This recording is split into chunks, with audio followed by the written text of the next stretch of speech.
Bendiciones, hoy sábado 9 de agosto del año 2025. Soy la profeta Mildred Mata y hoy el Espíritu de Dios trajo a mi espíritu una palabra que quiero compartir contigo. Me decía, todo obra para bien. Es que nuestro Padre Celestial es un Dios soberano que tiene el control de todas las cosas y que quiere enseñarnos a nosotros como sus hijos a confiar en Él, a depender de Él, a esperar en Él. Pero muchas veces no es así. Sentimos como que estamos en un barco a la deriva y que los problemas, las circunstancias, las situaciones nos están agobiando.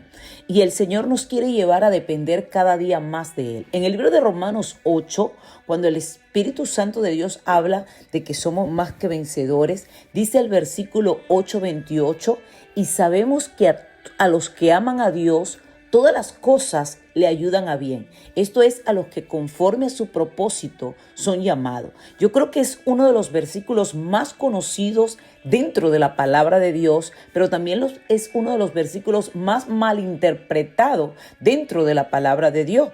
Porque este versículo habla y dice, sabemos que Dios va preparando todo para el bien de los que lo aman, es decir, de los que Él han llamado de acuerdo a su plan. Sabemos que Dios dispone todas las cosas para el bien de quienes amamos a Dios, los cuales Él ha llamado de acuerdo a su propósito.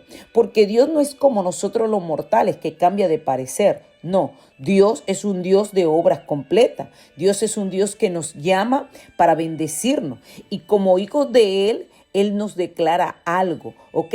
Dice el libro de Efesios 2 que fuimos creados, hechos para cosas grandes, la cual Él predestinó de antemano antes de que anduviéramos en ella. Entonces, este versículo nos quiere decir a nosotros como cristianos que Dios es un Dios que tiene el control absolutamente todo. ¿Ok? Y tenemos que, para poder entender este versículo, tenemos que entender el contexto de esta palabra, porque esta palabra nos llama a vivir en el Espíritu, porque cuando comienza el versículo 28 dice, y sabemos, o sea, tiene una conexión con el versículo anterior, y el versículo anterior nos manda a dejarnos dirigir, guiar por el Espíritu Santo de Dios, ¿ok? El Espíritu Santo de Dios conoce las intenciones del corazón y sabe cuál es la voluntad de Dios, intercede. Entonces, si somos honestos, no podemos negar que vamos a padecer sufrimiento, que vamos a vivir circunstancias, pero que todas esas circunstancias, todas esas situaciones que tal vez anhelamos que acaben rápidamente por el dolor que nos está causando, por el dolor que sentimos, no nos puede dejar de separar de que Dios lo ha permitido con un propósito, y el propósito de Dios siempre es bueno. El apóstol Pablo dice en el versículo 28, que en ningún instante niega el sufrimiento, sino que al contrario, Él ve el sufrimiento como una oportunidad para que tú y yo podamos crecer, para que tú y yo podamos ver la gloria de Él manifestada, ¿ok? Por eso dice, porque a lo que antes conoció también lo predestinó para que fuesen hechos conforme a la imagen de su Hijo, para que sea el primogénito ante muchos hermanos, porque los predestinó y antes los llamó, y esto también justificó, y a los que justificó, esto también glorificó. O sea que todo Dios lo ha permitido en nosotros con un propósito. Y Dios tiene propósito y los propósitos de Dios son buenos. Ahora, Pablo imposibilita el negar la aflicción. ¿Ok? Si negamos la aflicción, tendríamos además que decir que el sufrimiento de Cristo fue algo de una mentira. No, Pablo sabía que íbamos a pasar por tiempos malos, por tiempos de angustia, por tiempos de persecución, por tiempos de hambre, por tiempos de desnudez. Por eso Pablo dice, ¿quién nos separará del amor de Cristo? ¿Tribulación o angustia? ¿O persecución o hambre? ¿O desnudez o peligro? ¿O espada? ¿Ok? Como está escrito, por causa de ti somos muertos todo el tiempo, somos contados como oveja de matadero. Porque Pablo nos lleva a que nosotros aprendemos a reconocer que estamos viviendo en un mundo corrompido, en un mundo donde el sufrimiento le toca la puerta a todos, no solamente a ti, a mí, a todos, ¿ok? Y Él nos quiere llevar a que nosotros en medio de ese sufrimiento aprendamos a reconocer que Dios nos ama y que ese sufrimiento lo va a usar para lo bueno, ¿ok?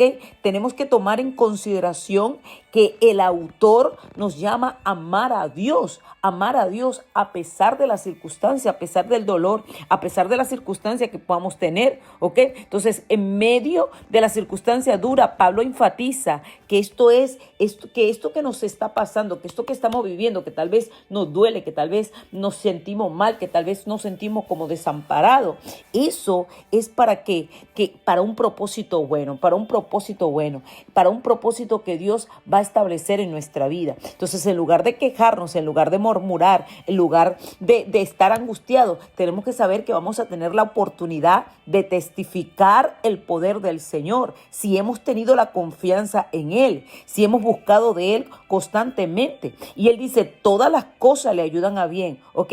Todas las cosas. Así como la historia de José, así como la historia de Jacob, ¿verdad? Si usted ha visto la historia de José, usted ve que José estuvo preso, José fue calumniado, José le quitaron la túnica, lo metieron en una cisterna, finalmente lo venden como esclavo. Luego llega a la casa de Potifar, es calumniado por su mujer, por la mujer de Potifar. Luego llega a una cárcel, ahí es olvidado por el copero, pero finalmente el Señor cumple el propósito con José.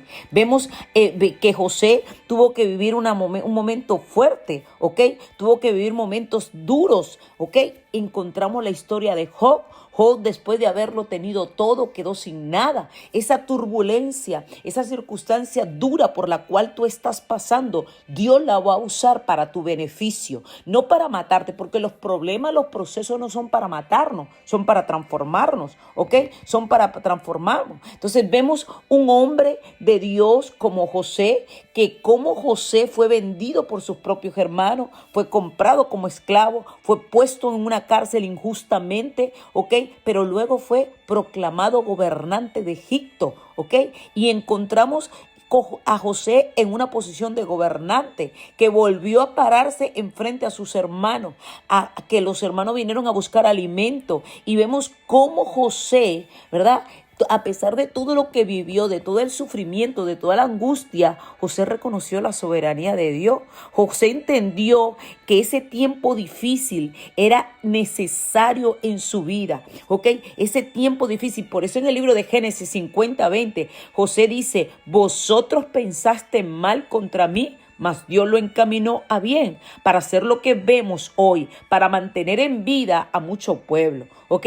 O sea, en todas las adversidades que José enfrentó, Dios estaba activo, Dios estaba al control. Todas las adversidades que tú y yo estamos enfrentando, Dios está activo, Dios está al control. José entendió la soberanía de Dios en su vida, y nosotros debemos entender que la aflicción que estamos viviendo ahora no se compara con el peso venidero que en vosotros ha de manifestarse, ¿ok?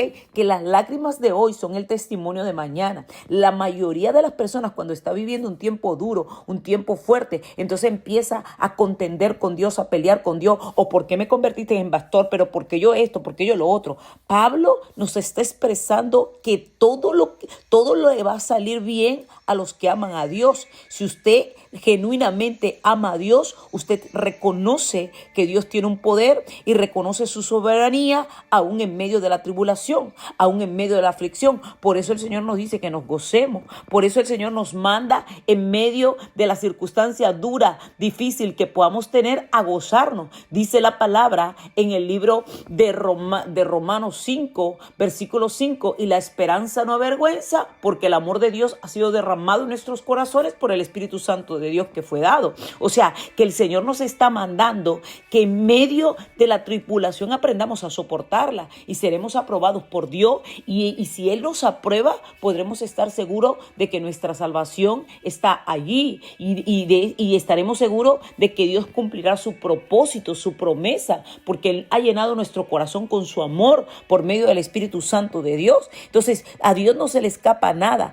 El sufrimiento, por más que duela en ese momento, tiene un propósito. Esa situación de traición que te hicieron, por más que duela, tiene un propósito. Ese robo tiene un propósito. Ese diagnóstico médico tiene un propósito. En medio de toda prueba, Él moldea nuestro carácter de manera que nosotros cambiemos y llevándolo a que nosotros podamos tener ese carácter como Jesús, a que podamos tener ese carácter cerca de la imagen de Jesús, porque el sufrimiento, por más que duela, es un momento, mire, que nos va a llevar al propósito de Él. Esa situación más difícil que podemos experimentar, Dios la permite con un propósito.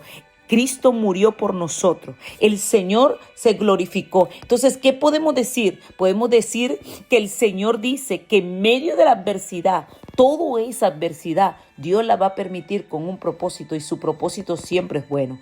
En medio de esa circunstancia dura, crecemos en santidad, crecemos en fe y le vamos a dar gloria al único que lo merece. Qué hermoso que usted pueda decir en esta mañana: Padre, te pido perdón por todas las veces que me he quejado, que he murmurado, que he contendido en medio de la prueba, en medio de la adversidad, en medio del dolor. Pero sé que a los que te amamos, Dios mío, esta palabra, Dios mío, tiene nuestro nombre. A los que te amamos, todo ayuda bien, porque tú eres un Dios soberano. Tú no necesitas pedirle permiso a nadie. Tú permites todo en nuestra vida con el propósito, y el propósito es bueno. Por eso glorificamos tu nombre, Señor, y en medio del fracaso, en medio del dolor, en medio de la tristeza, en medio de la persecución, en medio del hambre, en medio de la desnudez, creemos a ti, a tu palabra, y sabemos que esto está obrando a favor de nosotros. En el nombre de Jesús. Amén.